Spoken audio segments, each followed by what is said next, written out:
Hello, dear aspirants. Welcome back to NurtureNet, your one-stop destination for everything you need to crack UGC Net Home Science. I'm back with another video. Today we are going to discuss about entrepreneurship.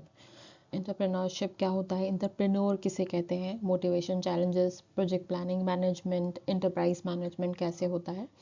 वो आज हम इस lecture में देखने वाले हैं और entrepreneurship से रिलेटेड क्वेश्चंस आप सारे इजीली सॉल्व कर पाएंगे. Okay, let's get started. Okay, so पहले एंटरप्रेन्योरशिप का क्या मतलब होता है समझते हैं. कॉन्सेप्ट क्या है एंटरप्रेन्योरशिप का. So entrepreneurship is not just starting a business. कोई अगर सिर्फ एक बिजनेस स्टार्ट करना चाहता है तो वो एंटरप्रेन्योरशिप नहीं कहलाता. Okay, it is identifying opportunities, organising resources, okay, और रिस्क टेकिंग इंपॉर्टेंट है, आइडेंटिफाई अपॉर्चुनिटी इंपॉर्टेंट है. बिकॉज मार्केट में जब तक डिमांड नहीं होगा आप सप्लाई कैसे करेंगे. अगर आपने सिर्फ सप्लाई किया है, उस मार्केट में उस चीज़ की डिमांड नहीं है, देन आपका बिजनेस नहीं चलेगा, राइट. सो यहाँ पर अपॉर्चुनिटी आइडेंटिफाई करना ज़रूरी है, चीज़ों को ऑर्गेनाइज करना, रिस्क टेकिंग और क्रिएट करना वैल्यू को इकोनॉमिकली और सोशली, उसकी वैल्यू क्रिएट करना, ये इंपॉर्टेंट होता है. ये एक्चुअली में कॉन्सेप्ट है एंटरप्रेन्योरशिप का. ठीक है, स्टैंडर्ड डेफिनेशन की अगर मैं बात, एक नॉर्मल डेफिनेशन की अगर मैं बात करूँ तो एंटरप्रेन्योरशिप एक डायनेमिक प्रोसेस होता है इनोवेशन और रिस्क टेकिंग का. ठीक है, अब ये कौन करता है इनोवेशन और रिस्क टेकिंग? जो भी इंडिविजुअल करता है उसे एंटरप्रेन्योर कहा जाता है. और ऑर्गेनाइज करता है, वो मैनेज करता है रिसोर्सेज को, और ये करते हुए उसका पर्पस क्या होता है? प्रॉफिट अर्न करना, गुड्स और सर्विसेज प्रोवाइड करना. ठीक है, अब कुछ फेमस पर्सनालिटीज़ हैं, जैसे है जोसेफ शुम्पीटर. इन्होंने क्या बताया कि entrepreneur is an innovator. Entrepreneur यानी जो एंटरप्रेन्योरशिप करता है, जो अपना एक बिजनेस चालू करना चाहता है, नए आइडियाज़ के साथ में कुछ नया लाना चाहता है, वो एक इनोवेटर होता है. ठीक है, introduces new products, methods, markets and organisation forms. ठीक है, एक नए तरीके का प्रोडक्ट निकालना, नए मेथड्स लेके आना काम करने के, मार्केट के अलग अलग मार्केट्स हो सकते हैं, नया मार्केट कैसे निकल के आ सकता है, ऑर्गेनाइजेशन कैसे निकल के आ सकती है, ये एक एंटरप्रेन्योर बताता है और वो एक इनोवेटर हो सकता है. फिर पीटर ड्रकर की अगर बात करें तो पीटर ड्रकर इन्होंने कहा entrepreneurship is systematic innovation not luck. ये लक पर डिपेंड नहीं करता था कि आप ऐसा सोचें कि भाई मैं बिजनेस चालू करूं, अगर मेरा लक अच्छा है तो मुझे काफ़ी अच्छे पैसे आना चालू हो जाएंगे. नहीं, सब कुछ प्लान्ड होता है, ऑर्गेनाइज्ड होता है, सिस्टमैटिक तरीके से होता है, तभी जा कर के ये काम करता है, मेयर लक पर नहीं चलता. एंटरप्रेन्योर इज अ, कैंटिलन ने कहा है entrepreneur is a risk barrier operating under uncertainty.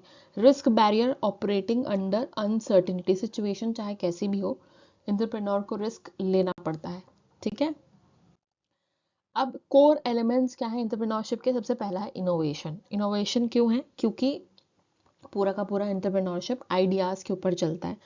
ठीक है, एक सिंपल सा तरीका है कि आप एक नॉर्मल बिजनेस खोलना चाहते हैं तो आपने चीज़ें ला करके अपने दुकान में रख ली और आप बेचना चालू कर दिया. ठीक है, बट एंटरप्रेन्योरशिप कैसे नॉर्मल बिजनेस से डिफरेंट होगा कि यहाँ पर इनोवेशन होता है, नए आइडियाज़ निकल के आते हैं. ठीक है, अब पहले तो आइडेंटिफाई करना होता है कि किस चीज़ की डिमांड है मार्केट में. ठीक है, और उसको आप कैसे फुलफिल कर सकते हो, कैसे उसके लिए इनोवेशन आप ला सकते हो. ठीक है, अब जैसे कि मार्केट में आते हैं, हम बात करें अगर पेपर बैग्स या इको फ्रेंडली कंटेनर्स या इस तरीके से कुछ, ये तो इनोवेशन है ना, जिससे कि हार्मफुल जो पेपर प्लास्टिक्स एंड ऑल जो हार्मफुल थे वो भी अब लोगों ने यूज़ करना कम कर दिए हैं. ठीक है, और वो उनको बजट फ्रेंडली भी लगता है एज़ कम्पेयर टू प्लास्टिक. ठीक है, तो ये एक इनोवेशन हुआ. तो नए आइडियाज़ जो होते हैं वही इम्प्रूव करते हैं क्या? रिसोर्सेस को और एंटरप्रेन्योरशिप को बढ़ावा देते हैं. ठीक है, ये कोर एलिमेंट है. Risk bearer, financial, social, psychological, ये रिस्क बेरर्स, रिस्क बेरर होना बहुत ज़रूरी है अगर आप एक एंटरप्रेन्योर बनना चाहते हैं तो. ठीक है, तो रिस्क कैसा हो सकता है? फाइनेंशियल रिस्क हो सकता है कि आपने एक इनोवेशन किया, आपने एक आइडिया जनरेट किया, उसके ऊपर आपने पैसा लगाया अपना. सोशल हो सकता है कि भाई आपने अपनी नौकरी छोड़ी है उसके लिए, या आप जो काम करते थे वो आपने छोड़ा है. साइकोलॉजिकल होना पड़ता है कि भाई रिस्क लिया है कि अपना टाइम, अपना मेंटल हेल्थ, सब कुछ मैंने इसमें लगाया है तो मुझे इसका रिजल्ट मिलेगा. डिसीजन मेकिंग और लीडरशिप होना चाहिए एक एंटरप्रेन्योर में. ठीक है। रिसोर्स मोबिलाइजेशन यानी कि कैसे रिसोर्सेस का यूज़ करना है, लैंड, लेबर, कैपिटल, टेक्नोलॉजी कैसे यूज़ करना है, कहाँ यूज़ करना है एफिशिएंटली, ये भी कोर एलिमेंट है। प्रॉफिट एंड और social value creation, profit create करना, सोशल वैल्यू क्रिएट करना, ये भी इम्पॉर्टेंट है, ये भी एक कोर एलिमेंट है एंटरप्रेन्योरशिप का। प्रोसेस क्या होती है एंटरप्रेन्योरशिप की? सबसे पहले आइडिया जनरेशन होता है, आइडेंटिफाई करना होता है अपॉर्चुनिटी को based on market needs, resources, scales और सोशल प्रॉब्लम, ये सारी चीज़ें ध्यान में रख के अपॉर्चुनिटी निकाली जाती है, ढूंढा जाता है, आइडिया जनरेट होता है, ठीक है। Feasibility analysis, checking technical, financial, market and social viability, ठीक है। पूरा जो आपका आइडिया निकल के आया फिर उसके ऊपर आप काम करेंगे, तो टेक्निकल, फाइनेंशियल, मार्केट, सोशल, इन सब के ऊपर आप एनालिसिस करोगे कि ये प्रोडक्ट अभी तक मार्केट में आया नहीं आया है, या ये सर्विस अभी तक आई है या नहीं आई है ना। और फिर उसके बाद में आप निकालोगे अपना, ठीक है। फिर बिजनेस प्लानिंग होता है, प्रिपेयर होती है एक बिजनेस प्लान पूरा, कवरिंग ऑब्जेक्टिव, प्रोडक्ट, आपको क्यों ये प्रोडक्ट बनाना है या क्यों आपको ये सर्विस देनी है, क्या इसका फ़ायदा होगा, क्या कॉस्टिंग पड़ेगी, क्या प्राइसिंग पड़ेगी, मार्केट में कितना इसकी रिक्वायरमेंट है, सबसे ज़्यादा आप कौन से ग्रुप को टारगेट करेंगे, everything is mentioned in business plan. फिर रिसोर्स मोबिलाइजेशन होता है, अरेंजमेंट होता है कैपिटल का, रॉ मटेरियल का, मैन पावर का, इंफ्रास्ट्रक्चर का। अगर आप बिजनेस अपना चालू करना चाहते हैं तो कहाँ करेंगे?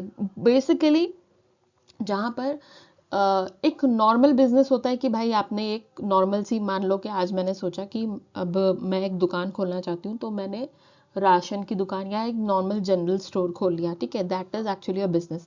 बट इंटरप्रेन्योरशिप को आप स्टार्टअप कह सकते हो। स्टार्टअप मतलब आपने अभी कुछ नया चालू किया विथ न्यू आइडिया, ठीक है। सो उसके लिए क्या करना होता है? न्यू आइडिया के लिए आप कैपिटल अरेंज करते हो, यानी थोड़ा सा आपको इन्वेस्टमेंट चाहिए होगा, ठीक है। रॉ मटेरियल कहाँ से आएगा ये डिसाइड करना है, मैन पावर चाहिए होती है, इंफ्रास्ट्रक्चर चाहिए होता है, कहाँ पर हम ये काम करेंगे।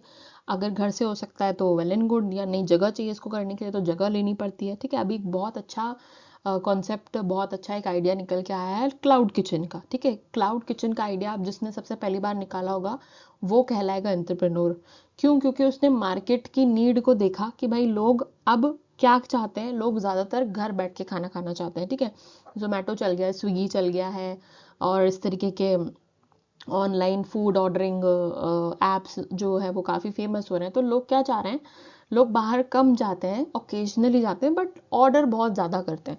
तो उन्होंने सोचा कि भाई किचन, आप रेस्टोरेंट्स एंड ऑल में इतना ज़्यादा पैसा खर्च करने का क्या मतलब, यहाँ मेरा पैसा भी बचेगा और साइड बाय साइड में मेरा एक बिजनेस भी चालू हो जाएगा, ठीक है। तो आप देखो कितना अच्छा रिसोर्सेज का यूज़ किया गया है यहाँ पर, है ना। मैन पावर का यूज़ किया गया है, कैपिटल का यूज़ किया गया है, और इंफ्रास्ट्रक्चर का यूज़ किया गया है, और फिर इसको आइडिया को जनरेट किया गया है। अब धीरे धीरे करके आइडिया और ज़्यादा बढ़ता जा रहा है। क्लाउड किचन्स जो है वो काफ़ी ज़्यादा फेमस होते जा रहे हैं। जिनको नहीं पता उनको बता देती हूँ, क्लाउड किचन्स एक्चुअली में होता ये है कि वहाँ पर डाइनिंग एरिया कुछ नहीं होता, it is just a kitchen.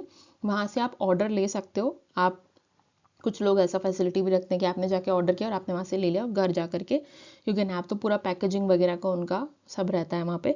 और दूसरा जोमेटो स्विगी से ज़्यादा चलता है कि आपने ऑर्डर किया एंड दे विल प्रोवाइड, और फिर वो आप घर पे आपके आ जाएगा। That is actually cloud kitchen, ठीक है।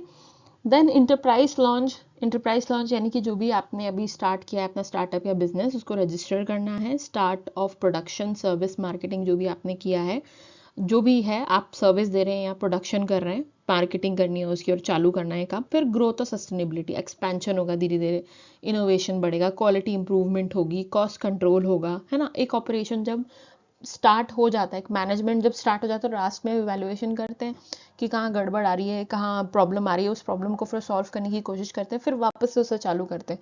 So that is actually growth and sustainability, कि कैसे आप अब इसको इम्प्रूव कर सकते हैं।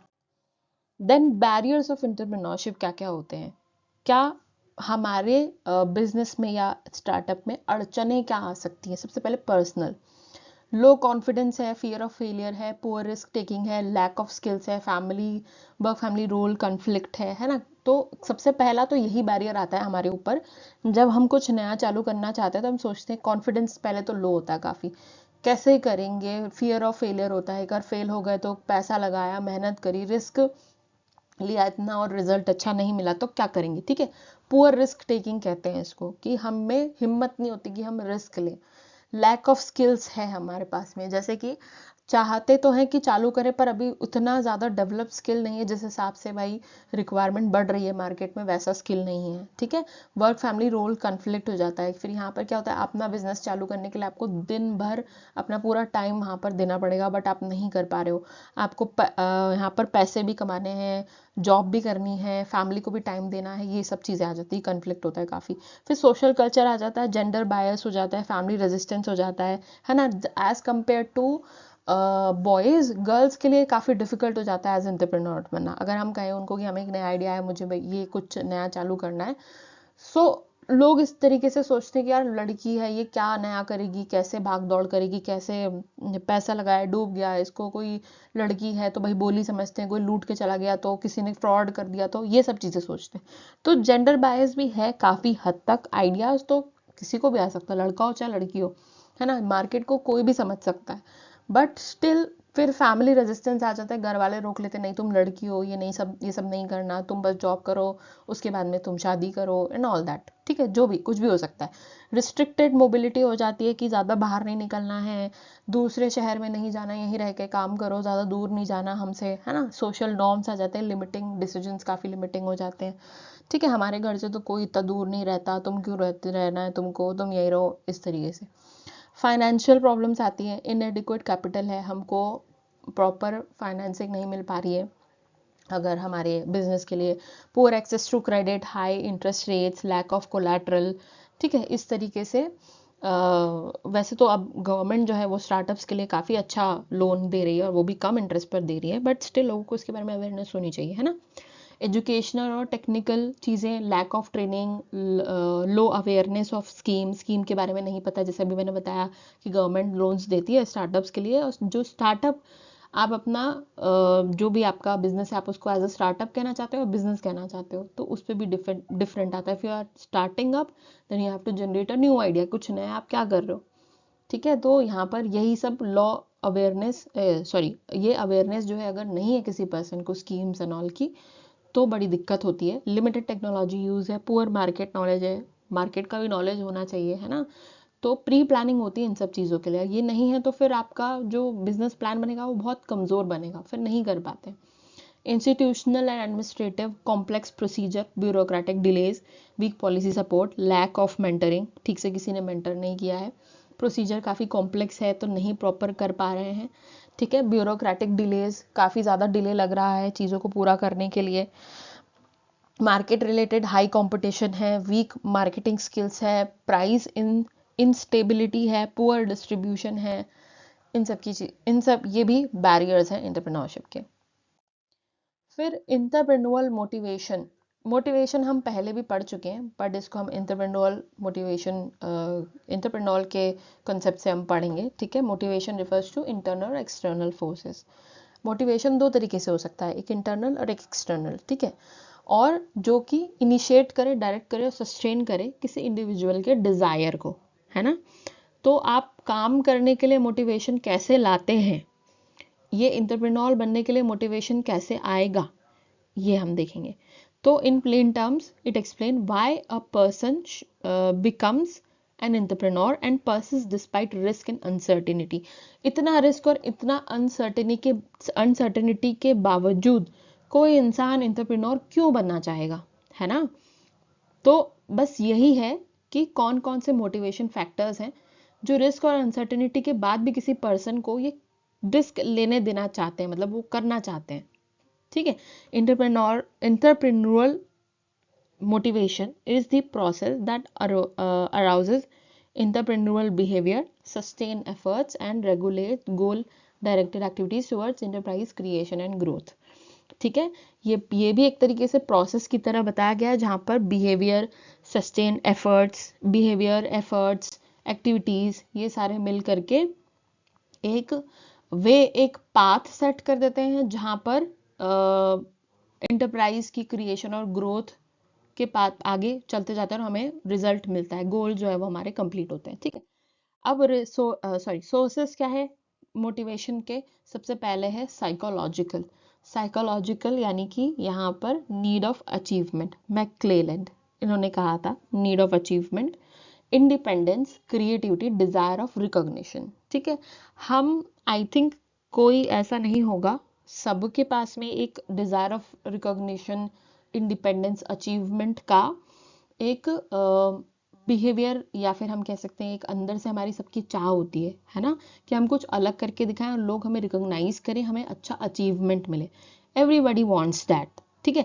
तो ये एक मोटिवेशन फैक्टर हो जाता है कि भाई मुझे रिकॉग्नाइज होना है, मुझे अच्छा काम करना है, मुझे अचीवमेंट चाहिए, मुझे पैसा ही चाहिए, चलो कह लो, ठीक है। तो ये नीड ऑफ अचीवमेंट और डिजायर ऑफ रिकॉग्निशन, ये साइकोलॉजिकल होता है और ये सोर्स है एंटरप्रेन्योर मोटिवेशन का। फिर है इकोनॉमिक, ठीक है, income generation, financial independence, unemployment, under employment, family income support, ठीक है। अब एंटरप्रेन्योरशिप एक ऐसी चीज़ है जिसमें आप आइडिया जनरेशन करते हैं, कुछ यूनिक करते हैं। अगर वो यूनिक आपका आइडिया सक्सेसफुल हो जाता है तो इट इज़ लाइक काफ़ी अच्छा इनकम जनरेट होता है उससे, ठीक है, क्योंकि लोग उसकी डिमांड फिर बहुत ज़्यादा करते हैं, फिर वो बहुत अच्छा मार्केट में चलने लग जाता है। तो इकोनॉमिक के पॉइंट ऑफ व्यू से अगर देखा जाए तो हम सब चाहते हैं कि भाई हमें अच्छा पैसा मिले, हम फाइनेंशियल इंडिपेंडेंस मिल जाए, अनएम्प्लॉयमेंट हमारा हट जाए, फैमिली इनकम जो है वो बढ़ जाए, हम सपोर्ट कर पाएँ कि हमारी तरफ से हमने एक बिजनेस स्टार्ट किया है, ठीक है। तो इकोनॉमिक भी एक सोर्स है। फिर है सोशल, बिजनेस फैमिली बैकग्राउंड बने, रोल मॉडल्स बन सकते हैं, सोशल स्टेटस हो सकता है, सपोर्ट हो सकता है फैमिली का, ठीक है। SHGs कम्युनिटी, SHGs का मतलब यहाँ पर सेल्फ हेल्प ग्रुप्स है, ठीक है। सेल्फ हेल्प ग्रुप्स यानी कि हम खुद का बिजनेस खोल करके दूसरों को भी ट्रेनिंग दे सकते हैं कि ये आप खुद से कर सकते हो स्टार्ट, है ना। तो ये सोशल वर्क भी एक तरीके से हो जाता है कि भाई अगर हम सीख जाएंगे, हम अगर इसको सक्सेसफुल बना लेंगे हमारे बिजनेस को या हमारे स्टार्टअप को, तो कल को आकर के हमसे लोग सीखना चाहेंगे कि आपने ये कैसे किया, जो कि लोग करते हैं, अभी भी करते हैं। नए बिजनेस स्टार्ट हो रहे हैं, कैसे उन्होंने उस चीज़ को मास्टर किया है वो लोग पूछते हैं जा करके, वो कई बार ट्रेनिंग भी देते हैं, ठीक है। तो एक बिजनेस फैमिली बैकग्राउंड भी बन जाएगा, आप रोल मॉडल बन जाओगे कि भाई काफ़ी फेमस हो जाओगे, तो अच्छी चीज़ है। फैमिली वाले आपको बोल सकते हैं इसने खुद का स्टार्टअप शुरू किया है, एंटरप्रेन्योर बन चुका है, तो लोग आपसे पूछने आएंगे, आप उनके रोल मॉडल बन जाओगे कि इन्होंने कुछ अलग किया तो हम भी कुछ करें भाई, ठीक है। ये सोशल स्टेटस मिल जाएगा। एनवायरमेंट और institutional, local resources and skills, government schemes, MSME, NRLM, EDP training, access to credit and markets, ठीक है। ये लोकल रिसोर्सेज और स्किल्स भी हमको मिल जाएंगे, ठीक है। अब हम उनको यूज़ कर सकते हैं। गवर्नमेंट स्कीम्स भी मोटिवेट करती हैं, है ना। तो रिसेंटली अभी बजट जो है उसमें निकला है, उसमें वुमेन एंटरप्रेन्योरशिप के लिए काफ़ी अच्छा इनिशिएटिव लिया गया है कि लड़कियां अगर खुद का बिजनेस स्टार्ट करना चाहती, कुछ स्टार्ट करना चाहती हैं, तो they can come for taking loan लेकर के अपना खुद का बिजनेस स्टार्ट कर सकती हैं, ठीक है। तो ये स्कीम्स भी होती है गवर्नमेंट की जो इनकरेज करती हैं कि भाई ज़्यादा से ज़्यादा लोग अपना खुद का सेल्फ डिपेंडेंट बने, ना कि दूसरों पर डिपेंडेंट रहे, इंडिपेंडेंट बने। गवर्नमेंट भी यही चाहती है, राइट, क्योंकि अब हम हमेशा गवर्नमेंट को ब्लेम करते रहते हैं, भाई हमें गवर्नमेंट जॉब चाहिए, गवर्नमेंट जॉब चाहिए, बट ये भी एक सेक्टर है। अगर हम खुद से मेहनत कर सकते हैं और कुछ नया, कुछ इनोवेट कर सकते हैं, खुद का स्टार्ट कर सकते हैं, तो क्यों नहीं, right.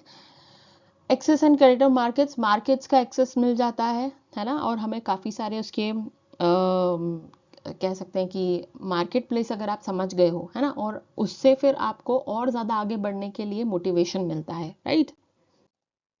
Types of entrepreneur motivation क्या होता है, तो पुश फैक्टर होता है, एक पुल फैक्टर होता है। पुश फैक्टर यानी कि कैसा, जो कि आपको टुवर्ड्स धकेलता है मोटिवेशन इंटरप्रेन्योरशिप की तरफ, जैसे कि अनएम्प्लॉयमेंट। अनएम्प्लॉयमेंट कोई नहीं चाहता है ना। हम चाह रहे हैं कि कोई भी घर पे खाली ना बैठे, सब चाहते हैं कि कुछ ना कुछ करे। तो अनएम्प्लॉयमेंट एक पुश फैक्टर है कि कोई खाली बैठा होता है तो फिर उसको मोटिवेशन मिलता है, नहीं कुछ करना है। पॉवर्टी है, फैमिली रिस्पॉन्सिबिलिटी है कि फैमिली में अगर आपके मेंबर्स बहुत ज़्यादा हैं और इनकम सोर्स जो है वो बहुत छोटी है, तो लोग चाहते हैं कि भैया आप ना कुछ करें, कुछ तो स्टार्ट करें जिससे कुछ इनकम आए। पुल फैक्टर क्या होता है, जो हमको एंटरप्रेन्योरशिप की तरफ खींचता है, profit, independence, innovation, social recognition, जो हम दूसरे को देख करके समझते हैं कि भाई वो पर्सन ने एक नया बिजनेस चालू किया, नया आइडिया लेकर के आया, आज वो इतने पैसे कमा रहा है, इंडिपेंडेंट है, उसको किसी से कुछ लेने की ज़रूरत नहीं पड़ती है, वो अपना बिजनेस और बड़ा कर सकता है, ठीक है। इस तरीके से women entrepreneurs in developing economies are most influenced by push factor. Women entrepreneur ज़्यादातर पुश फैक्टर से इन्फ्लुएंस होकर के इंटरप्रेन्योर्स बनती हैं। अब चैलेंजेस क्या क्या आते हैं इंटरप्रेन्योरशिप के, मतलब अगर आप इंटरप्रेन्योर हैं तो आपके क्या क्या चैलेंजेस आएंगे आपके रास्ते पे, वो देखते हैं। बैरियर्स और चैलेंजेस में क्या डिफरेंस है। बैरियर्स स्टॉप कर देते हैं एंट्री को, और चैलेंजेस कंटिन्यू ड्यूरिंग ऑपरेशन और ग्रोथ। बैरियर्स मतलब कि आप अभी उस स्टेज तक पहुंचे भी नहीं हो, बट चैलेंजेस मतलब अब आप पहुंच चुके हो, उसमें क्या क्या चैलेंज आ रहा है वो हमें देखना है। ठीक है, बैरियर्स हम देख चुके हैं, चैलेंजेस देखते हैं। फाइनेंशियल चैलेंज आता है, inadequate working capital, delayed credit, weak financial planning, reliance on informal lenders. मतलब कभी कभी होता ये है कि एक टाइम आता है आपने बिजनेस अपना चालू कर लिया है, सब कुछ अच्छा चल रहा है, बट कई बार मार्केट में कुछ भी हो सकता है, वी डोंट नो दैट। ठीक है, तो हो सकता है कि एक टाइम ऐसा आया है जब आपको इनएडिक्वेट कैपिटल जनरेट नहीं हो पाया, ठीक है, आपका प्रॉफिट नहीं बन पाया। उस टाइम पर थोड़ा सा फाइनेंशियल चैलेंज आता है, अगर ये ओवरकम कर जाते हैं तो काफ़ी अच्छी बात होती है। फिर आप समझ जाते हो कि भाई मार्केट किस तरीके से काम करता है ना। मैनेजरल होता है, मैनेज अगर प्रॉपर नहीं हो पा रहा है, डिसीजन मेकिंग स्किल सही नहीं है, रिकॉर्ड कीपिंग प्रॉपर नहीं है, तो भी डिफ़िकल्टी आती है। क्योंकि हम अगर हम ऐसे सोचें कि एक एंटरप्रेन्योर एक इंटरप्राइज में, एक इंटरप्राइज यानी कि मान लीजिए आपका ऑफिस है, ठीक है, आपने बिजनेस चालू किया, वो आपका ऑफिस है, और उस ऑफिस में मैनेजरल वर्क प्रॉपर नहीं हो पा रहा है। आप जो भी ऑपरेशंस कर रहे हैं या जो भी आप छोटे छोटे टास्क कर रहे हैं या प्रोजेक्ट आपने लिए हैं, उन सब का प्रॉपर रिकॉर्ड कीपिंग होना चाहिए। ठीक है, डिसीजन मेकिंग स्किल्स प्रॉपर होनी चाहिए कि क्या चीज़ कैसे करना है, रिसोर्सेज को कैसे यूज़ करना है, everything and everything should be documented. अब आपने डॉक्यूमेंट नहीं किया है और अगर फिर से आपको कोई प्रोजेक्ट लेना है तो आप कैसे करोगे। फिर वो आपकी सर्विस में शायद से वो यूनिफॉर्मिटी नहीं रहेगी, तो उसकी वजह से इश्यूज आ सकते हैं कि भाई वो प्रोजेक्ट आपने इतना अच्छा किया था बट यहाँ पर ये दिक्कत आ गई है ना। तो रिकॉर्ड कीपिंग से होता है कि हमें पता चल जाता है कि कहाँ कहाँ इश्यूज आ सकते हैं और कैसे उसको ओवरकम कर सकते हैं। तो मैनेजरल ये चैलेंज भी आता है, अलग अलग तरीका होता है हर इंसान का काम करने का, तो कई बार इश्यूज आते ही आते हैं। टेक्नोलॉजिकल लिमिटेड एक्सेस है मॉडर्न टेक्नोलॉजी का, ठीक है, लो डिजिटल लिटरेसी है, स्लो अडॉप्शन ऑफ इनोवेशन है, एब्सोलूट टूल्स है, टूल्स लिमिटेड हैं हमारे पास में। ठीक है, टेक्नोलॉजी इतनी बड़ी हुई नहीं है, अब जैसे कि भाई अब सब एआई का यूज़ कर रहे हैं। अब आपने जो बिजनेस खोला है वहाँ पर शायद एआई स्किल वाले लोग आपके पास में नहीं, या टेक्नोलॉजी का यूज़ आपको नहीं आता है, तो थोड़ा सा हम चैलेंज ये आ जाता है कि हम थोड़ा सा पीछे रह सकते हैं यहाँ पर दूसरों से as compare to. Marketing, poor branding, packaging, limited market reach, middle man dependence, inability to compete with large firms. ठीक है, मार्केटिंग की भी एक स्किल है जो हर किसी को नहीं आती है ना, तो उसके लिए भी सही बंदा रखना ज़रूरी होता है। पुअर ब्रांडिंग है, पैकेजिंग सही नहीं है, शायद आपका ब्रांड इतना अच्छा नहीं चल पा रहा है। ठीक है, लिमिटेड मार्केट रीच है, मार्केट रीच भी लिमिटेड है, किसी मिडिल पर्सन के ऊपर डिपेंडेंट रहना पड़ता है, वो है तो काम हो रहा है, वो नहीं है तो काम नहीं हो रहा है, इस तरीके से। सोशल और gender based, dual role burden, restricted mobility, low bargaining power, weak family support. ठीक है, ये भी चैलेंज आता है कि जेंडर बेस्ड भी है कि भाई लड़कियां हैं, उनको रिस्ट्रिक्शन हो जाता है कि भाई वो अपना मार्केटिंग करने के लिए दूर दूर नहीं जा सकते हैं, है ना, घर वाले मना कर देंगे, इतना ज़्यादा बर्डन नहीं लेना है। डुअल बर्डन भी है क्योंकि घर का काम भी करना है, बाहर भी करना है, सोशल भी करना है और बिजनेस भी देखना है। लो बार्गेनिंग पावर है, वीक फैमिली सपोर्ट, फैमिली का सपोर्ट प्रॉपर नहीं है। Institutional and policy complex procedures बनाए हुए हैं, पुअर फॉलोअप्स है, लो स्कीम अवेयरनेस है, वीक ट्रेनिंग है, क्रेडिट लिंकेज है। ठीक है, मतलब यहाँ पर नॉलेज नहीं है पर्सन को, प्रॉपर ट्रेनिंग वीक है इसीलिए। ठीक है, प्रोसीजर के बारे में पता नहीं है अच्छे से तो भी वीक हो सकता है। सस्टेनेबिलिटी, इरेगुलर इनकम है, क्वालिटी इश्यूज हैं, मार्केटिंग इंस्टेबिलिटी है, लैक ऑफ कंटिन्यूस इनोवेशन है। ठीक है, इरेगुलर इनकम यानी कि कई बार, जैसे मैंने बताया पहले भी, कई बार होता है मार्केट जो है वो स्टेबल रहता है, कभी नहीं रह पाता। ठीक है, अब आप पहले महीने आपकी बहुत अच्छी इनकम बन गई, बहुत अच्छा प्रॉफिट मिल गया, ज़रूरी नहीं है नेक्स्ट मंथ भी वही हो। ठीक है, तो ये ऊपर नीचे चलता रहता है। अब इंटरप्राइज सेटिंग कैसे होती है, अगर आपने एक बिजनेस चालू कर लिया है, ठीक है, अब आप पूरा का पूरा बिजनेस का इंटरप्राइज, यानी कि इंटरप्राइज का मतलब क्या होता है, ऑफिस आपका मान लो, एक तरीके से पूरा वर्क जहाँ पर होता है, सब कुछ होता है वहाँ पर। इंटरप्राइज सिर्फ ऑफिस ही नहीं, वहाँ पर ह्यूमन रिसोर्सेज पे आ जाता है, सब कुछ आ जाता है इंटरप्राइज। ठीक है, तो enterprise setting refers to systematic process of establishing a business unit okay, business unit को इंटरप्राइज कहा गया है। Starting from idea selection to operational startup, it is the translation of an entrepreneur idea into a functioning enterprise. ठीक है, आपके idea को functioning कैसे करवाना है, ये एंटरप्राइज कहलाता है। अब क्या स्टेप है एंटरप्राइज सेटिंग की? सबसे पहले आइडेंटिफाई करना है अपॉर्चुनिटी को based on local demand, resources और skills and home science competencies. Home science competency यानी क्योंकि हम होम साइंस पढ़ रहे हैं इसलिए मैंने इसके एग्जांपल के साथ में समझाया है, जैसे कि food, clothing, child care, health, इनमें अभी क्या लोकल डिमांड चल रही, क्या इनोवेशन आया है। ठीक है, अपॉर्चुनिटी निकालनी पड़ती है। फिर प्रोडक्ट और सर्विस का आपको सिलेक्शन करना पड़ता है, need based, marketable, feasible, social acceptable, ऐसी चीज का अब आप या तो प्रोडक्ट या फिर सर्विस निकालोगे। लोकेशन लेआउट डिसाइड करना पड़ता है, रॉ मटेरियल कहाँ से आएगा, लेबर कहाँ से आएंगे या कितने लेबर की हमें ज़रूरत है, मार्केट क्या है हमारा, एक पर्टिकुलर एज ग्रुप है या सभी लोग हैं। ठीक है, प्रेफरेबल होम बेस्ड और नियर होम फॉर वुमेन। ठीक है, अब लोकेशन आप अगर वुमेन के लिए है तो प्रेफरेबली होम बेस्ड हम रखेंगे या फिर होम के पास रखेंगे वुमेन, मतलब नियर होम यानी घर के पास जो एरिया है हम कोशिश करेंगे वही रहे। Selection of technology appropriate, cost effective, skill compatible with scope for upgradation. ठीक है, टेक्नोलॉजी यानी कि अगर हमारा बिजनेस कुछ ऐसा है जिसमें हमें मशीनरी या फिर कुछ ऐसा टेक्निकल वर्क करना है तो किस हिसाब से अप्रोप्रिएट और हमारे बजट के अंदर भी मिल जाए। स्किल कंपैटिबल यानी कि इजी टू यूज़ हो। ठीक है, और अपग्रेड भी होता रहे वो, है ना। फिर लीगल रिक्वायरमेंट्स जो होती है, मतलब जैसे कि आपको अपना बिजनेस जो है वो रजिस्टर करना है, लाइसेंस लेना है। अगर फूड की बात है, अगर आप कोई फूड इंडस्ट्री या कुछ इंटरप्राइज खोलने वाले हैं तो लाइसेंस लेने पड़ते हैं, FSSAI का लाइसेंस लगता है, bank account, compliance, legal requirement जो भी है वो सब कुछ। अरेंजमेंट फाइनेंस का, खुद के फंड्स यूज़ कर सकते हैं, सेल्फ हेल्प ग्रुप्स की हेल्प ले सकते हैं, बैंक से लोन ले सकते हैं, माइक्रो फाइनेंस करवा सकते हैं, गवर्नमेंट स्कीम्स का यूज़ कर सकते हैं।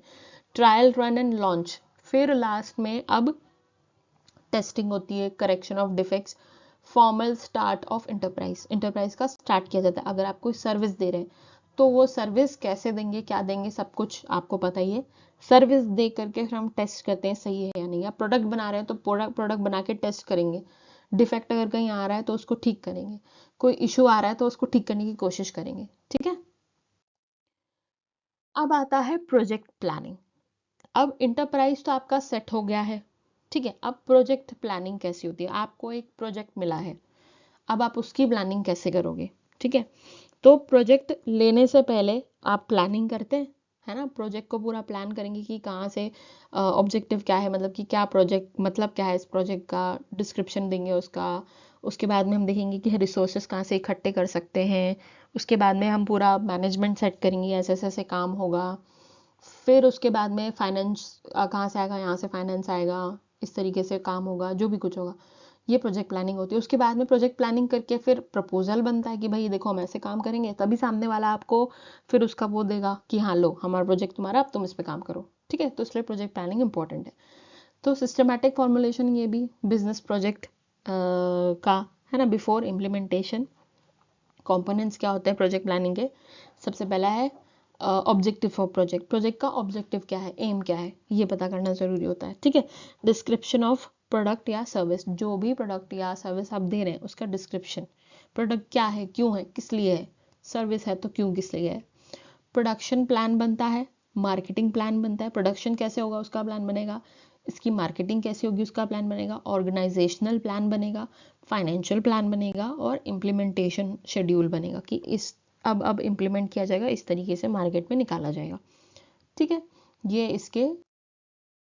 फिर आता है फाइनेंशियल प्लानिंग। फाइनेंशियल प्लानिंग के अंदर estimate fixed and working capital. Okay, तो आपका कितना अभी आपके पास में फंड्स है, वर्किंग कैपिटल कितना लगेगा। ठीक है, कॉस्ट इनकम, वो प्रोडक्ट को बनाने में या वो सर्विस कैरी आउट करने में क्या कॉस्ट जाएगा। हमारे पास में अगर टीम है तो उसके लिए कितना टीम को इनकम देना पड़ेगा। Profit includes cash flow and break even analysis. ठीक है, ये सारी चीज़ें फाइनेंशियल प्लानिंग के अंदर आ जाती हैं। ऑर्गेनाइजेशनल और मैनेजरल प्लानिंग आ जाती है। फिर ownership pattern, structure, roles and staffing. ठीक है, आपको वो प्रोजेक्ट कैरी आउट करने के लिए कितने लोग चाहिए, ओनरशिप किसको कैसा देना है, कौन मैनेजर रहेगा, कौन असिस्टेंट रहेगा, कौन एग्जीक्यूटिव लेवल पर रहेगा, स्ट्रक्चर उस हिसाब से बनेगा, रोल्स डिसाइड होंगे, स्टाफिंग वैसे होगा। लीगल और रेगुलेटरी प्लानिंग, रजिस्ट्रेशन, लाइसेंस लेना है, कंप्लायंस लेना है, ठीक है, with relevant laws, implementation, scheduling, time schedule, activity plan, milestones, project report preparation, final completion सारी डिटेल्स का for bank, institution and agency. जहाँ भी आप अपना प्रोजेक्ट प्लानिंग का प्रपोजल देने वाले हैं, ये सारी चीज़ें उसके अंदर लिख करके फाइनल रिपोर्ट तैयार हो जाती है। अब प्रोजेक्ट अप्रेजल यानी क्रिटिकल एवेल्युएशन होता है प्रोजेक्ट प्रपोजल का टू जज इट्स फीजिबिलिटी एंड वायबिलिटी। अभी पीछे हमने पूरा प्रोजेक्ट प्लानिंग करी है, प्रोजेक्ट प्रपोजल बनाया है, अब उसके बाद में प्रोजेक्ट प्रपोजल एक्सेप्ट कर होगा या फिर रिजेक्ट होगा, ये प्रोजेक्ट अप्रेजल पर डिपेंड करता है, ठीक है। Should this project be undertaken और not, that is actually project appraisal. अब हम देखते हैं टाइप्स ऑफ प्रोजेक्ट अप्रेजल क्या क्या होते हैं। ओके, कितने टाइप्स के प्रोजेक्ट अप्रेजल होते हैं, क्या क्या पॉइंटर्स होते हैं जिन पे प्रोजेक्ट को अप्रेजल मिल सकता है। सबसे पहला है टेक्निकल अप्रेजल। टेक्निकल अप्रेजल जो होता है वो अवेलेबिलिटी ऑफ टेक्नोलॉजी के ऊपर होता है, मतलब जो भी आपका प्रोजेक्ट है उसमें टेक्नोलॉजी की अवेलेबिलिटी है या नहीं है, ठीक है। सूटेबिलिटी ऑफ प्रोसेस है नहीं है, कैपेसिटी यूटिलाइजेशन है या नहीं है, ये चेक करने के लिए। फिर होता है फाइनेंशियल अप्रेजल। फाइनेंशियल अप्रेजल यानी यहाँ पर पूरा फाइनेंस जो है उसको अच्छे से क्या कहते हैं चेक किया जाता है, ठीक है। सो कॉस्ट बेनिफिट एनालिसिस है, प्रॉफिटेबिलिटी है इस प्रोजेक्ट में या नहीं है, ब्रेक इवन पॉइंट कहाँ पर आ रहा है। ब्रेक इवन पॉइंट का मतलब है जब हम कॉस्ट लगाते हैं किसी भी प्रोजेक्ट के ऊपर और प्रॉफिट, दो चीज़ें होती है ना, तो कॉस्ट और प्रॉफिट का जो अमाउंट होता है जब वो सेम हो जाता है during the tenure of the whole project, that point is called break even point, ठीक है। रिटर्न्स ऑन इन्वेस्टमेंट, इन्वेस्टमेंट पर रिटर्न कितना मिल रहा है। फिर मार्केट अप्रेजल आता है। डिमांड एनालिसिस होती है कि भाई हम बना तो रहे हैं प्रोडक्ट को या सर्विस हम दे रहे हैं, बट उसकी डिमांड है या नहीं है मार्केट में, कंपटीशन कितना है, प्राइसिंग स्ट्रैटेजी क्या है आपकी, डिस्ट्रीब्यूशन चैनल्स क्या हैं आपके। मैनेजरल अप्रेजल, एंटरप्रेन्योर कंपीटेंस, मतलब एंटरप्रेन्योरशिप, अगर कोई एंटरप्रेन्योर है उसकी क्या कंपीटेंस है, उसके क्या स्किल्स हैं। Availability of skilled man power, जो प्रोजेक्ट आप काम कर रहे हैं उसके हिसाब से आपके पास स्किल्ड मैन पावर है या नहीं है। ऑर्गेनाइजेशनल स्ट्रक्चर कैसा है, मतलब आपके पास प्रॉपर स्टाफिंग है, प्रॉपर रोल जो हमें चाहिए, जो काम करने के लिए हमें रोल चाहिए वो है या नहीं है, एवरीथिंग। सोशल अप्रेजल होता है, employment generation, women empowerment, environmental impact, community benefit, ये पॉइंट प्लस पॉइंटर्स आ जाते हैं सोशल अप्रेजल में कि भाई आपका प्रोजेक्ट जो है वो एम्प्लॉयमेंट जनरेट कर रहा है, वुमेन एम्पावरमेंट को बढ़ा रहा है, या एनवायरमेंटल इम्पैक्ट दे रहा है कि भाई इको फ्रेंडली है, एनवायरमेंट के लिए बिल्कुल हार्मफुल नहीं है, कम्युनिटी के लिए बेनिफिशियल है, जो भी कुछ। फिर आता है प्रोजेक्ट लाइफ साइकिल, ठीक है। अभी हमने पीछे प्रोजेक्ट प्लानिंग पढ़ा था, अब प्रोजेक्ट लाइफ साइकिल आता है। ये प्रोजेक्ट प्लानिंग के बाद आता है। अब आपका प्रोजेक्ट अप्रूव हो चुका है मान लो, ठीक है। अब उस प्रोजेक्ट की पूरी लाइफ साइकिल क्या होती है, कैसे होनी चाहिए, ये प्रोजेक्ट लाइफ साइकिल बताता है। तो project life cycle refers to the sequence of stages through which a project passes from its initial idea to its completion and termination. जब तक वो कंप्लीट और टर्मिनेट नहीं हो जाता तब तक पूरा का पूरा प्रोजेक्ट का साइकिल है, ठीक है, इसलिए प्रोजेक्ट लाइफ साइकिल।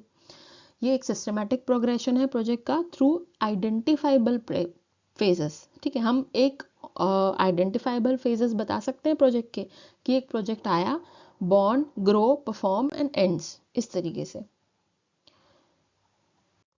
चलो आप देखते हैं स्टेजेस क्या क्या होती हैं। जैसे हमने प्लानिंग की स्टेजेस पढ़ी थी, वैसे प्रोजेक्ट लाइफ साइकिल की भी स्टेज होती है। सबसे पहला होता है आइडेंटिफिकेशन और कंसेप्शन।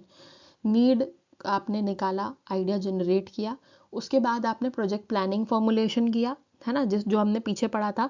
आप ऐसा इसको समझ सकते हो कि जो हमने प्रोजेक्ट प्लानिंग में स्टेजेस पढ़ी थी वो यहाँ पर इसकी सब स्टेजेस है कि technical, market, financial, organisational planning हमने सब करी है, ठीक है। प्रोजेक्ट रिपोर्ट निकाला है, पूरा प्रिपेयर किया है। फिर हम जाते हैं अप्रेजल अप्रूवल के लिए, जो हमने पीछे पढ़ा भी है ना, लास्ट साइड में हमने देखा प्रोजेक्ट अप्रेजल अप्रूवल। तो वो एवेलुएट करते हैं अलग अलग तरीके से, फाइनेंशियल अप्रेजल होता है, टेक्निकल अप्रेजल होता है, सोशल अप्रेजल होता है, एवरीथिंग। फिर इंस्टीट्यूशन, गवर्नमेंट एजेंसी, जहाँ से भी आपको अप्रूवल लेना है।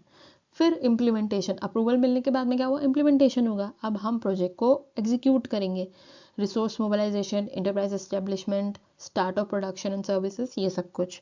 फिर मॉनिटर करेंगे कि परफॉर्मेंस जो है वो सही हो रही नहीं हो रही। आपने जो भी प्रोजेक्ट आपने लेकर के आया है, आपने अप्रूव करवाया, अब आप उस पर काम कर रहे हो, वो प्रोजेक्ट ठीक से चल रहा है, आप जो मैन पावर लेकर के आए हो वो ठीक से काम कर रही हैं, जो हमने सोचा था वैसे काम चल रहा है या नहीं चल रहा है, ये ठीक है।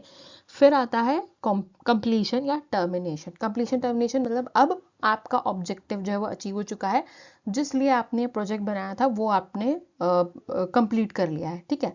प्रोजेक्ट कंप्लीट हो चुका है, फाइनल रिपोर्ट आपने दे दी है, आपने मार्केट में कोई प्रोडक्ट बना करके लॉन्च कर दिया है या फिर कोई सर्विस आपने लॉन्च कर दी है। अब जो है प्रोजेक्ट क्लोजर का टाइम आ गया, इवैल्यूएशन का टाइम आएगा। अब हम देखेंगे कि क्या रिजल्ट निकल के आता है, प्रॉफिट कितना अच्छा होता है या रिजल्ट हमें कितना अच्छा मिलता है, ठीक है। फिर आता है इंटरप्राइज मैनेजमेंट। अब ओवरऑल पूरा इंटरप्राइज यानी कि आपके प्रोजेक्ट के लिए आपने जो टीम खड़ी करी है, जगह जो आपने ली है, इंफ्रास्ट्रक्चर हो गया, फाइनेंस हो गया, सब कुछ पूरा का पूरा इंटरप्राइज, ठीक है, क्योंकि हमने फंक्शनल किया उस प्रोजेक्ट को, इसको मैनेज कैसे करेंगे, तो ये इंटरप्राइज मैनेजमेंट है, क्योंकि तो इसलिए मैनेजमेंट का प्रोसेस जो हमने पढ़ा था उससे काफ़ी मिलता जुलता है, काफ़ी क्या पूरा ही मिलता जुलता है। प्लानिंग होती है, ऑर्गेनाइजिंग होती है, डायरेक्टिंग होती है और कंट्रोलिंग होती है, और लास्ट में होता है इवैल्यूएशन एज ऑलवेज, ठीक है। तो it applies management principles to small and micro enterprises. Management principle हमने बड़ी कंपनी के भी देखे, वैसे ही यहाँ पर ऐसा समझो आपकी ये कंपनी है, उसका management is equal to enterprise management. Same वही है जो हमने पहले पढ़ चुके हैं। मैनेजमेंट में फंक्शंस ऑफ मैनेजमेंट के प्लानिंग होती है, ऑर्गेनाइजिंग होता है, ठीक है। प्लानिंग मतलब कि पहले गोल सेट किए जाते हैं, आपने यहाँ पर प्रोजेक्ट निकाल करके लेकर के आए हो, आपने उसकी बजटिंग करी, आपने उसका फाइनेंस निकाला है, आपने सब कुछ निकाला है, ठीक है। और एंड ऑल इंटरप्राइज की अगर हम बात करें, पूरी कंपनी की अगर आप बात कर रहे हो, जो आपने स्टार्ट करी है फंक्शनल, अभी उसको आप लेकर के आए हो, तो आप उसका भी पहले प्लान सेट करोगे ना कि मैं हम लोग इस तरीके के प्रोजेक्ट लेंगे, इस तरीके का हमारा फाइनेंस होगा, हम यहाँ से फंड्स लेंगे या खुद के फंड्स लगाएंगे, बजटिंग करेंगे, इतना पैसा खर्च होगा, इतना होगा। फिर ऑर्गेनाइजिंग आती है कि भाई कहाँ से हम अपने रिसोर्सेज ऑर्गेनाइज करें, वर्क डिवीजन कैसे करें, असाइनमेंट कैसे किसको दें, कोऑर्डिनेशन कैसे बैठाएं। फिर स्टाफिंग होती है भाई कि ये तो हो गया, अब असाइनमेंट निकल के आ गया, उस हिसाब से अब हम बंदे ढूंढने हैं, रिसोर्स ह्यूमन रिसोर्स ढूंढना है कि इस पर्टिकुलर पोजीशन के लिए हमें ये पर्सन चाहिए, तो आप फिर रिक्रूटमेंट निकालोगे, उसको ट्रेनिंग दोगे, उसको स्किल डेवलपमेंट करोगे, उसे मोटिवेशन दोगे, है ना। फिर डायरेक्टिंग आता है, लीडरशिप, कम्युनिकेशन, सुपरविजन, मोटिवेशन, जैसे हम नॉर्मल मैनेजमेंट भी करते हैं। फिर कंट्रोलिंग, ठीक है, परफॉर्मेंस मेजर करी जाती है कि कहीं कुछ गड़बड़ तो नहीं हो रही, जो हमने जैसा डिसाइड किया था सब कुछ वैसा चल रहा है, डेविएशन कहीं तो नहीं आ रहा, डेविएशन आ रहा है तो उसे ठीक कर लेंगे। Quality control, cost control, corrective action लेंगे, ये कंट्रोलिंग के अंदर आता है, okay. Areas of enterprise management. Areas कौन कौन से जहाँ पर एंटरप्राइज मैनेजमेंट चाहिए होता है? सबसे पहले product management, financial management, marketing management, human resource management, quality management, ठीक है। या ये एरिया है जहाँ पर एंटरप्राइज मैनेजमेंट ज़रूरी है। अब हम बात करते हैं थोड़ी सी एक इंटरप्रेन्योर के बारे में। इंटरप्रेन्योरशिप हो गया, इंटरप्रेन्योर का, इंटरप्रेन्योर कौन हो सकता है, क्या उसकी क्वालिटीज़ होनी चाहिए, क्या कैरेक्टरिस्टिक्स हैं, कितने टाइप्स के इंटरप्रेन्योर्स होते हैं, ये देखते हैं, ठीक है। तो entrepreneur is an individual who initiates, organise and manages a business venture. एक बिजनेस वेंचर को इनिशिएट करने के लिए, ऑर्गेनाइज करने के लिए और मैनेज करने के लिए इंसान चाहिए, है ना। वो इंडिविजुअल ही कहलाएगा entrepreneur. Taking and official financial risk in the hope of profit. वो फाइनेंशियल रिस्क लेता है in the hope of profit. Profit मुझे मिलेगा, कल को आज रिस्क लूंगा तो कल मुझे अच्छे पैसे मिलेंगे, है ना। की पॉइंट्स क्या कहते हैं? की पॉइंट्स मतलब कि ये कहते हैं कि एक एंटरप्रेन्योर जो होता है वो कंबाइन करता है लैंड, लेबर और कैपिटल को एक अपॉर्चुनिटी बिल्ड करने के लिए, गुड्स या सर्विसेज क्रिएट करने के लिए, ठीक है। अब इसको माइंडफुली या एफिशिएंटली जो यूज कर सकता है वही एंटरप्रेन्योर कहलाता है। ऐसा नहीं कि हर कोई उठ करके कर सकता है, ये तो ठीक है, मैं आज जा कर के लैंड, लेबर और कैपिटल यूज, मेरे पास पैसा है, मेरे पास लैंड भी है, चलो ठीक है, मैंने 4 लोग अपने साथ में रख लिए और फिर मैं उनको बोल रही हूँ कि हमें ये बनाना है अब, लेकिन मेरे पास कोई प्लानिंग प्लॉटिंग नहीं है, ना मेरे पास कोई नया आइडिया है, मेरे पास कुछ नहीं है, तो मैं एंटरप्रेन्योर नहीं कहलाऊंगी, ठीक है। मेरे पास इनोवेशन होना चाहिए, है ना, और मेरे पास आइडिया होने चाहिए और मेरे पास रिस्क होना चाहिए, फाइनेंशियल मतलब रिस्क टेकिंग एबिलिटी मेरे पास होनी चाहिए, तब जा करके मैं एक एंटरप्रेन्योर कहलाऊँ। Drives innovation, employment and economic growth. Innovation भी होता है, एम्प्लॉयमेंट भी होता है। आप खुद अगर एक आइडिया निकाल करके लेकर के आ रहे हैं, दैट इज एन इनोवेशन। आप अपने आइडिया के साथ दूसरों को जोड़ रहे हैं, दैट इज एन एम्प्लॉयमेंट। और उससे आप पैसा कमा रहे हो और दूसरों के घर भी चल रहे हैं, जिनको आपने अपने साथ में जोड़ा था, उनको भी भाई सैलरी मिल रही है ना, तो ये इकोनॉमिक ग्रोथ हुई। Different from a manager, manager से थोड़ा सा डिफरेंट होता है। मैनेजर एडमिनिस्टर करता है, बट एंटरप्रेन्योर क्रिएट करता है। ठीक है, मैनेजर का काम होता है सिर्फ देखना कि ऑपरेशन ठीक से चल रहा है, पर एंटरप्रेन्योर का काम होता है वो ऑपरेशन को क्रिएट करना कि ऐसा होना चाहिए। ठीक है, फेमस डेफिनेशन देख लेते हैं कुछ, जो कुछ फेमस पर्सनालिटीज़ ने दिए। आई थिंक ये पहले भी हम जब ने एंटरप्रेन्योरशिप देखी थी तभी हमने देखा था। जोसेफ शिम्पीटर ने बोला था एंटरप्रेन्योर एक इनोवेटर है, ठीक है, जो कि न्यू प्रोडक्ट न्यू प्रोसेस लेकर के आता है। पीटर डकर ने कहा था entrepreneur search for change, response to it and exploit opportunities. ठीक है, अपॉर्चुनिटीज़ को क्रश करते हुए जो आगे बढ़े और चेंजेस लेकर के आए, वो एक एंटरप्रेन्योर है। कुंज और ओडनल ने कहा है person who undertakes risk to organise, manage and assume responsibility for business. एक बिजनेस के लिए ऑर्गेनाइज, मैनेज और रिस्पॉन्सिबिलिटीज लेकर के आना, रिस्क लेकर के, ये पर्सन को हम एंटरप्रेन्योर कहेंगे। कैरेक्टरिस्टिक्स क्या होते हैं एंटरप्रेन्योर के? इनोवेटिव होना, ऑब्वियस सी बात है, न्यू आइडियाज जो निकल के आएगा वो इनोवेटिव कहलाएगा। ठीक है, रिस्क टेकिंग होना चाहिए, willing to take financial, social, psychological risk, decision making ability होनी चाहिए, लीडरशिप क्वालिटीज़ होनी चाहिए ताकि दूसरों को मोटिवेट कर सके, अपनी टीम को मैनेज करना आ सके। ऐसा नहीं कि काम के काम दिए जा रहे हैं बट आपने उनको ट्रेन ही नहीं किया है, आप उन्हें बता ही नहीं रहे कि ये काम सिंपल और कितने एफिशिएंट तरीके से हो सकता है। That is the leadership quality, right. Visionary outlook होना चाहिए, प्लान करना है लॉन्ग टर्म गोल्स को, एंटिसिपेट करना है मार्केट ट्रेंड्स को। सेल्फ कॉन्फिडेंस और डिटर्मिनेशन होना चाहिए, जब खुद पे कॉन्फिडेंस होगा तभी वो पर्सन लीड कर पाएगा, तभी वो पर्सन एक एंटरप्रेन्योर कहलाएगा। सेल्फ हाँ, अपॉर्चुनिटी रिकॉग्निशन, पता होना चाहिए कि कहाँ पर अपॉर्चुनिटी हमारे लिए बेस्ट हो सकती है, मार्केट कहाँ पर हाई जा रहा है, कहाँ पर लो जा रहा है। हाई जा रहा है तो हम अपना बेस्ट वहाँ दे सकते हैं ताकि हमको बेस्ट प्रॉफिट मिले। ओके, नाउ कितने टाइप्स के एंटरप्रेन्योर्स होते हैं? बेस्ड ऑन अलग अलग क्लासिफिकेशन दिया हुआ है। ठीक है, बेस्ड ऑन फंक्शन, फंक्शन के हिसाब से दो तरीके के होते हैं, एक होता है इनोवेटिव, दूसरा होता है इमिटेटिव। इनोवेटिव जो कि प्रोड्यूस करता है नए प्रोडक्ट, नए प्रोसेसेस, नया आइडिया निकाल करके जो लेकर के आता है, वो होता है इनोवेटिव एंटरप्रेन्योर। दूसरा होता है इमिटेटिव एंटरप्रेन्योर, जो कि अडॉप्ट करता है एग्जिस्टिंग इनोवेशन को ही। ठीक है, जैसे आपने अगर एक आइडिया निकाला है, वो आइडिया नया है और अगर मैंने उसको कॉपी कर लिया तो मैं एक इमिटेटिव एंटरप्रेन्योर कहलाऊंगी। ठीक है, दूसरा है based on capital, private entrepreneurs और कॉर्पोरेट एंटरप्रेन्योर्स। प्राइवेट एंटरप्रेन्योर्स जो होते हैं वो उनका खुद का own capital and manage business independently, वो अपने हिसाब से बिजनेस को मैनेज करते हैं, खुद का कैपिटल जो है वो इन्वेस्ट करते हैं, खुद के पैसे से चलाते हैं, सब कुछ खुद मैनेज करते हैं। कॉर्पोरेट एंटरप्रेन्योर जो होते हैं वो ऑपरेट करते हैं as a part of larger corporation. ठीक है, मतलब कि हो सकता है या तो पैसा उन्होंने खुद ने लगाया हो और दूसरों से वो प्रोडक्ट बनवा रहे हैं, या फिर दूसरों का पैसा लेकर के प्रोडक्ट वो खुद बना रहे हैं। तो कॉर्पोरेट मतलब कि दूसरी कोई सी कंपनी के साथ में कॉर्पोरेट करके, दूसरे पर्सन के साथ में कॉर्पोरेट करके उन्होंने काम किया। Based on growth, growth oriented और स्टेगनेंट। तो growth oriented focus on expansion and innovation, growth oriented जो ग्रोथ करना चाहते हैं, ठीक है, आगे बढ़ना चाहते हैं, अपना छोटा सा बिजनेस को जो बड़ा करना चाहते हैं।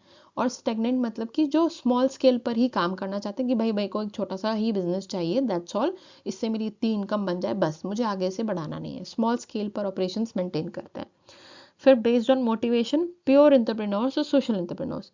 प्योर एंटरप्रेन्योर्स जो होते हैं they are driven by profit, मतलब कि उनको प्रॉफिट से मतलब होता है, वो अपना पूरा का पूरा इनोवेशन, आइडिया, बिजनेस जो है वो प्रॉफिट के लिए करना चाहते हैं और चाहते हैं कि भाई मेरा बिजनेस इतना अच्छा चल जाए कि मुझे बहुत अच्छे पैसे मिले, बहुत अच्छा मेरा प्रॉफिट बने। सोशल एंटरप्रेन्योर्स जो होते हैं फोकस करते हैं सोसाइटल बेनिफिट के लिए। जैसे कुछ होते हैं जो सोसाइटी के लिए काम कर रहे हैं, मैं एक नया आइडिया निकाल करके लेकर के आ रहा हूँ जिससे मैं बिजनेस स्टार्ट करूँगा, उससे मैं लोगों को एम्प्लॉयमेंट दूंगा, तो यहाँ पर क्या हुआ, सोसाइटल बेनिफिट हुआ है ना, मेरे उस प्रोडक्ट से या उस सर्विस से लोगों का भला होगा। तो ये सोसाइटल एंटरप्रेन्योर्स होते हैं जो सोसाइटी के बारे में पहले सोचते हैं, बाद में अपने प्रॉफिट के बारे में सोचते हैं। क्वालिटीज क्या होती है सक्सेसफुल एंटरप्रेन्योर की? रिस्क टॉलरेंस होना चाहिए, है ना, रिस्क लेने की क्षमता, और रिस्क जब ले लिया है तो उसे टॉलरेट करना। क्रिएटिविटी और फ्लेक्सिबिलिटी, मार्केट नॉलेज होता है उनके पास में, प्लानिंग और फोरसाइट अच्छी होती है, फाइनेंशियल मार्केट मैनेजमेंट स्किल्स काफ़ी अच्छे होते हैं, नेटवर्किंग और नेगोशिएबल स्किल बहुत अच्छे होते हैं। ये सारे एक अच्छे और सक्सेसफुल एंटरप्रेन्योर की क्वालिटी होती है। ओके, सो टॉपिक अब यहीं ख़त्म होता है। आप थोड़े से क्वेश्चंस देखते हैं कैसे आते हैं रिलेटेड टू एंटरप्रेन्योरशिप। सबसे पहला क्वेश्चन 1 दिसंबर 24 के पेपर से है। Arrange the steps of project life cycle in sequence. Project life cycle के स्टेप्स को अरेंज करना है सीक्वेंस में। चलो आओ देखते हैं। तो formation of project, implementation, identification of idea, completion and operation, feasibility analysis and finalisation. Okay, सबसे पहला आता है आइडेंटिफिकेशन ऑफ आइडिया। हमने हर प्रोसेस जहाँ जहाँ हमने पढ़ा वहाँ वहाँ हमने देखा कि सबसे पहले आइडेंटिफिकेशन होता है आइडिया का, ठीक है। उसके बाद आता है हमारा, देखो आंसर तो निकल के आ गया, सी जो है वो पहला हो गया, बट स्टिल आगे देखते हैं। फिर आता है हमारा फॉर्मेशन ऑफ प्रोजेक्ट। फिर आप प्रोजेक्ट फॉर्म करोगे, आप बनाओगे, आइडिया निकल के आ गया, अब आप उसको करोगे कोशिश कि चलो प्रोजेक्ट बन जाए। थोड़ा सा पेपर पे निकाल के आप लिखोगे ये प्रोजेक्ट है, ऐसे इस तरीके से बनेगा, है ना। फिर फिजिबिलिटी एनालिसिस और फाइनलाइजेशन होता है, ठीक है अब ये प्रोजेक्ट फाइनल हो गया, इस पे काम करेंगे, है ना। फिर आप जाते हो प्रोजेक्ट को इम्प्लीमेंट करते हो, ठीक है। इम्प्लीमेंट किया प्रोजेक्ट को और फिर वो कंप्लीट होता है। कंप्लीशन और ऑपरेशन तो लास्ट है, तो ये आ गया फिफ्थ हमारा, ठीक है। आंसर हमारा 2 है, चेक कर लेते हैं विच इज करेक्ट। पहले आइडेंटिफिकेशन करते हैं आइडिया का, फिर फॉर्मेशन करते हैं प्रोजेक्ट को। एक बार आइडिया क्लियर हो जाए तो आपने पूरा प्रोजेक्ट बना लिया, ऐसे काम करेंगे। ये यहाँ से स्टार्ट होगा, इतने लोग रहेंगे, ये सब कुछ इसमें आ गया। फिर फिजिबिलिटी एनालिसिस और फाइनलाइजेशन। फाइनलाइजेशन यहाँ पर मतलब कि क्या क्या आपको चीज़ें ज़रूरत पड़ेगी। ऑपरेशन प्लानिंग होगी, फाइनेंशियल प्लानिंग होगी, टेक्निकल प्लानिंग होगी। फिर इम्प्लीमेंटेशन, एग्जीक्यूट करते हैं। इम्प्लीमेंटेशन मतलब चालू किया प्रोजेक्ट, और फिर कंप्लीशन लास्ट। नेक्स्ट क्वेश्चन है जून 23 के पेपर से। क्वेश्चन पूछा है women entrepreneurship platform was launched by. इनमें से किसने वुमेन एंटरप्रेन्योरशिप प्लेटफॉर्म लॉन्च किया था। देखते हैं, नीति आयोग ने किया था, ठीक है। नीति आयोग ने WEP women entrepreneurship platform launch किया था women entrepreneurship across India promote करने के लिए, ठीक है। और नेशनल स्मॉल इंडस्ट्री कॉर्पोरेशन दूसरे जो थे, उन्होंने क्या किया, ये स्मॉल इंडस्ट्री को सपोर्ट करते हैं, स्पेसिफिकली विमेन के लिए नहीं है। मिनिस्ट्री ऑफ फाइनेंस डील नहीं करती वीपी के साथ, फाइनेंशियल पॉलिसीज बनाती है। मिनिस्ट्री ऑफ कॉमर्स जो है वो ट्रेड और कॉमर्स के साथ काम करती है। WEP के साथ में इसका कोई लेना देना नहीं है। क्वेश्चन 3 है दिसंबर 22 के पेपर से। Cost of project includes. एक प्रोजेक्ट के कॉस्ट में क्या क्या आता है। Cost of installation of plant and machinery, हाँ, क्योंकि अगर टेक्निकली ज़्यादा हमारा प्रोजेक्ट टेक्निकल है तो प्लांट और मशीनरी की ज़रूरत पड़ेगी। कॉस्ट ऑफ लैंड, हाँ, क्योंकि अगर मशीन है और तो उसके लिए लैंड भी चाहिए, काम करने के लिए जगह तो चाहिए भाई। सेल्स रिवेन्यू, सेल्स रिवेन्यू नहीं है, क्योंकि ये रिवेन्यू जो है वो लास्ट में आता है। सेल्स से जो पैसा आपके पास में आया है वो, ये कॉस्ट नहीं है प्रोजेक्ट का। टेक्निकल नो हाउ कॉस्ट, हाँ, टेक्निकली नो हाउ कॉस्ट होता है, मतलब कि टेक्निकल जो ऑपरेशन आपका चल रहा है उसमें आपको पता होना चाहिए कहाँ कहाँ पर कॉस्टिंग निकल के आ रही है वो। सर्वे ऑफ मार्केट, इसमें कोई कॉस्टिंग नहीं लगती है मार्केट सर्वे करने में, ठीक है। तो आंसर है हमारा A, B और D last. Okay, so answer हमारा सही है A, B और D, ठीक है। कॉस्ट इंस्टॉलेशन होता है पहले, कैपिटल एक्सपेंडिचर है ये, ओके। फिर cost of land, fixed asset investment हो गया, ये लैंड एक्विजिशन तो जरूरी, काम करना है तो भाई जगह तो चाहिए होगी। सेल्स रेवेन्यू नहीं है क्योंकि आउटकम है। टेक्निकल नो हाउ में patent, licence, consultancy, technology transfer, ये सब आ जाता है। सर्वे ऑफ मार्केट, ये market surveys part of project identification feasibility, not a capital cost. और सर्वे मार्केट करने में कोई ज़्यादा पैसा लगता भी नहीं है, इसमें पैसे नहीं है, कॉस्ट नहीं है इसमें। ओके, सो नेक्स्ट क्वेश्चन है दिसंबर 22 के पेपर से। मैच करना है लिस्ट ए को लिस्ट 1 को लिस्ट 2 से। कैरेक्टरिस्टिक्स बताए एंटरप्रेन्योर के और डिस्क्रिप्शन है उनका, ठीक है। कैरेक्टरिस्टिक्स है self confidence, task result oriented, risk taker, leadership, originality, future oriented. अब इनको मैच करना है इनके डिस्क्रिप्शन से ना। Foresight perceptive, responsive to suggestion and criticism, independence, individuality, optimism, initiative, persistence, perseverance, like challenges, creative, flexible और resourceful. ठीक है, तो सेल्फ कॉन्फिडेंस में हमारा यहाँ पर अगर मैं मिलाऊँ तो आ जाएगा responsive to suggestion and criticism. ठीक है, कॉन्फिडेंस यहाँ पर रिलेटेड टू सजेशन और क्रिटिसिज्म जो ले सके, है ना, सजेशंस भी ले दूसरों का और दे भी सके और क्रिटिसिज्म भी ले और दे भी सके। ठीक है, रिस्पॉन्सिव हो उसके लिए, तो ये सेल्फ कॉन्फिडेंस हो गया। फिर आता है हमारा दूसरा वाला टास्क रिजल्ट ओरिएंटेड। ठीक है, टास्क रिजल्ट ओरिएंटेड यानी कि टास्क का जो रिजल्ट है उसको अच्छे से वो पॉजिटिव वे में ले, तो लाइक चैलेंजेस, है ना, क्या इसका रिजल्ट रहेगा उसके अकॉर्डिंग काम कर सके कि भाई ये चैलेंज एक्सेप्ट किया, अब मैं रिजल्ट जो है वो उसका लेकर के आऊँगा और फिर मैं देखूंगा कि क्या रिजल्ट आता है। ठीक है, फिर है रिस्क टेकर। रिस्क टेकर यहाँ पर आ जाएगा इनिशिएटिव, परसिस्टेंट, परसिवरेंस। ठीक है, मतलब सिर्फ रिस्क लिया उसके बाद में इनिशिएटिव लिया, परसिस्टेंस यानी थ्रू आउट वो प्रोसेस परसिस्टेंट एक जैसा बना रहा कि नहीं अभी मुझे छोड़ना नहीं है, ऐसा नहीं सोचना है कि रिस्क ले लिया है मैं तो अब चला जाऊंगा, डूब जाऊंगा, मेरे पैसे डूब जाएंगे, नहीं। ठीक है, परसिस्टेंस, परसिवरेंस होना चाहिए। फिर है leadership. Leadership quality, independence, individuality, optimism. Okay, independence और इंडिविजुअलिटी, ऑप्टिमिज्म यानी कि यहाँ पर हम खुद तो काम कर ही रहे हैं, दूसरों को भी आप एक वो आप दे रहे हो। इंडिविजुअलिटी ऑप्टिमिज्म यानी कि आप उनको भी काम करने के लिए आगे बढ़ा रहे हो कि आप अपना खुद का पॉइंट ऑफ व्यू रखो और उस हिसाब से आप काम करो, हमें बताओ। ठीक है, ओरिजिनलिटी यानी कि फोरसाइट और पर्सपेक्टिव। ठीक है, परसेप्टिव, सॉरी पर्सपेक्टिव नहीं, परसेप्टिव, फोरसाइट और परसेप्टिव। ओरिजिनलिटी यानी आगे की सोचना है ना, अब खुद से सोच करके कि ऐसा ऐसा हो जाएगा हम ऐसा सोचेंगे, ये नहीं, आगे का सोच करके एक परसेप्शन बना करके एक ओरिजिनलिटी या प्रैक्टिकलिटी के ऊपर चल के। ठीक है, ये ध्यान रखना है। और future oriented, creative, flexible, resourceful.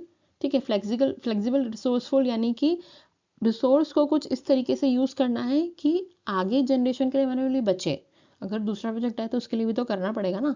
ठीक है, तो ये फ्यूचर ओरिएंटेड रहा।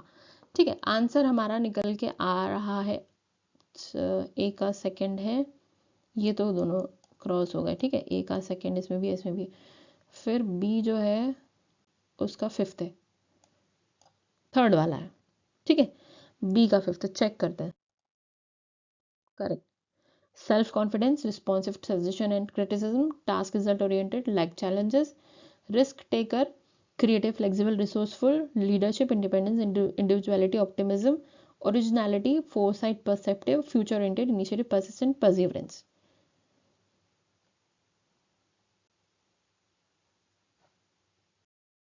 ओके, सो नेक्स्ट क्वेश्चन दिसंबर 21 के पेपर से लिया है। प्रोजेक्ट अप्रेजल डायमेंशंस हैं और उनकी एक्टिविटीज़ हैं। ठीक है, economic appraisal, technical, organisational, managerial, operational, financial, ये सारे अप्रेजल्स के डायमेंशंस हैं और एक्टिविटीज़ क्या होती है, मतलब किस के अकॉर्डिंग एक्टिविटी करके अप्रेजल मिलता है। Suitability in is examined, determines financial viability, scale of project and process adopted, adequacy and competencies are scrutinized, indicates priority use और capabilities of project is judged। ठीक है, अब चलो देखते हैं। सबसे पहला इकोनॉमिक अप्रेजल। इकोनॉमिक अप्रेजल यानी कि इकोनॉमिक वैल्यू देखी जाती है प्रोजेक्ट की, मतलब कि प्रोजेक्ट स्मॉल स्केल है, लार्ज स्केल है या मिडिल स्केल्ड है या कैसा है। ठीक है, प्रोजेक्ट के ऊपर लागत कितनी लग रही है। ठीक है, छोटा प्रोजेक्ट है, बड़ा प्रोजेक्ट है, ये तो यहाँ पर आप स्केल की बात करें तो स्केल ऑफ प्रोजेक्ट आ गया, प्रोसेस अडॉप्शन आ जाएगा, प्रोसेस क्या अडॉप्ट किया है इस प्रोजेक्ट को कंप्लीट करने के लिए। ठीक है,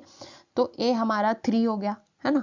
फिर है टेक्निकल अप्रेजल। टेक्निकल अप्रेजल में आता है केपेबिलिटी ऑफ प्रोजेक्ट, मतलब कि प्रोजेक्ट की टेक्निकलिटी चेक करी जाती है, प्रोजेक्ट कितना केपेबल है।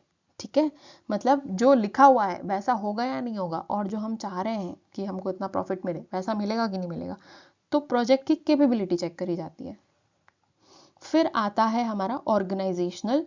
ऑर्गेनाइजेशनल अप्रेजल यानी कि एडिक्वेसी एंड कंपिटेंसीज आर स्क्रूटिनाइज्ड। ठीक है, तो ऑर्गेनाइजेशनल लेवल पर जैसे कि आपने जो प्रोजेक्ट आपने बनाया, ऑर्गेनाइज किया है, उसकी कंपिटेंसीज क्या हैं, मतलब कि ये बाहर जाकर के कॉम्पिटिटिव हो पाएगा दूसरे, अगर इसी प्रोजेक्ट को कोई दूसरी कंपनी कर रही है कोई दूसरी ऑर्गेनाइजेशन कर रही है, उसे ठीक से कर पाएगी या नहीं कर पाएगी, है ना, या जो प्रोजेक्ट बना हुआ है उसके अकॉर्डिंग ये ऑर्गेनाइजेशन है या नहीं है, ठीक है। फिर आता है मैनेजरल। मैनेजरल अप्रेजल जो है हमारा, वो डिटरमाइन करेगा फाइनेंशियल वायबिलिटी, यानी कि मैनेज करने के लिए हमारे पास पैसा है या नहीं है, ठीक है। क्योंकि अब फाइनेंशियल वायबिलिटी को हम बहुत से लोग इसमें कंफ्यूज जाएंगे, टू को इससे जोड़ेंगे, फाइनेंशियल अप्रेजल से जोड़ेंगे, बट एक्चुअली ये मैनेजरल है, मतलब कि फाइनेंशियल कैपेबिलिटी नहीं है या नहीं हमारे पास में, प्रोजेक्ट का पैसा इतना है बट ऑपरेशन जो हो रहा है आपका, जो प्रोजेक्ट आपका हो रहा है वो मैनेजरल वर्क करने के लिए आपके पास पैसा है या नहीं, ठीक है, मैनेज करने के लिए। फिर आता है ऑपरेशनल अप्रेजल, ऑपरेशन अप्रेजल, यानी कि इंडिकेट प्रायोरिटी यूज। ऑपरेशंस हम करते हैं, कैसे करते हैं, हम एक प्लानिंग करते हैं, सब कुछ ऊपर से लेकर नीचे तक प्रायोरिटाइज करेंगे चीज़ों को, पहले ये होना है, फिर ये होना है, फिर ये होना है, ठीक है, तो ये एक ऑपरेशन हुआ। अब ऑपरेशन इंडिकेट करता है प्रायोरिटी यूज की पहली चीज़ क्या होना ज़रूरी है। फिर लास्ट है हमारा financial appraisal, suitability is examined, ठीक है, सूटेबिलिटी एग्जामिन्ड यानी कि यहाँ पर प्रोजेक्ट की सूटेबिलिटी एग्जामिन होती है कि जो प्रोजेक्ट है वो सूटेबल है या नहीं है, ठीक है। फाइनेंशियल इतना लिखा हुआ है तो उसमें होगा या नहीं होगा, इतना प्रॉफिट ये लेकर के आएगा या नहीं लेकर के आएगा, ठीक है। इसको अगर इस हिसाब से मैनेज किया जाए तो ये लेकर के उतना पैसा लेके आएगा या नहीं आएगा, ये देखा जाता है, ठीक है। तो आंसर अभी तक जो है हमारा वो एफ का थर्ड वाला निकल के आ रहा है, ठीक है, चेक करते हैं विच इज करेक्ट, है ना। इकोनॉमिक अप्रेजल यानी कि प्रोजेक्ट के ऊपर स्केल ऑफ प्रोजेक्ट, टेक्निकल यानी कैपेबिलिटी चेक करी जाती है प्रोजेक्ट की, टेक्निकलिटी एक तरीके से आप कह सकते हो कि जो टेक्निकलिटीज हैं वो काम करेंगी या नहीं करेंगी। ऑर्गेनाइजेशन एडिक्वेसी कॉम्पिटेंसी स्क्रूटिनाइज करी जाती है।